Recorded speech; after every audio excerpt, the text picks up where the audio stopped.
Okay guys, so Sustainable Stace here, and we're talking about, in this chapter, orienting the location of your backyard abundance. You've got this blank slate.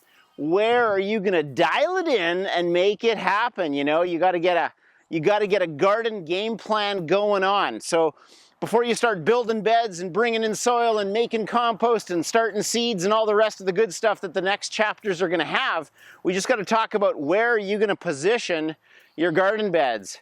And as we get rolling into this, you're gonna understand we're gonna talk about 3 beds in an area of about 30 square meters or 300 square feet.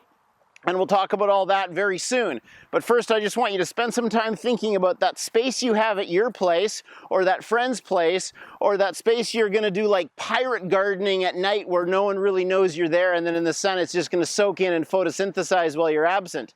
But here we are, okay? I'm standing here, it's kind of early in the day. The sun's on my left, and you can probably tell by my shadow, that's the east. This is the west, which means right where my camera is kind of south facing. It's a bit southeast. This is my south, this is my north. So you know that if you're walking in a forest, where does the moss grow? It always grows on the shaded north side of the tree.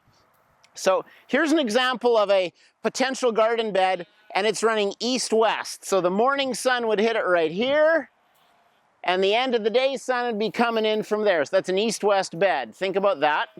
Now think about this bed here. This bed's oriented opposite to that one. This one's running north and south. And what I want you to be thinking about is when we get ready to grow things, some stuff might be really tall, like a pole bean that's taller than I am. So let's think about that now. If you're gonna put a couple rows of vegetables in here, and on your front row, facing south, you plant pole beans, what's gonna happen back here? It's gonna be a whole lot of shade going on. So that might work well in the middle of summer if you wanna grow spinach, which likes the shade and the cool back there. But if you wanna grow something that wants full sun back there and you've got a pole bean here, it's not gonna work out, right? But imagine if you came over to this bed here and you said, well, south goes that way, and way over on this side here, I'm gonna plant pole beans this way.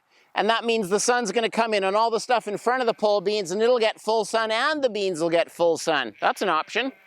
But remember, you could go back to this bed. What if just the whole back row was pole beans? If the whole back row was pole beans, I'm big, I'm a pole bean. And then in front, you could have little guys like carrots or other things that love sun right there, and they could be all at different elevations. So think of this, it's like you want to create a parabola, right? Or auditorium seating, and you want the sun to stream in and you want heat to hit the leaves of all the different plants. So when you're thinking about your garden, you want to have sun. Your first goal is a south exposure. Your second goal is a west exposure. So if you can have south, southwest, west means you're going to have lots of afternoon sun at the end of the day, which is warmer.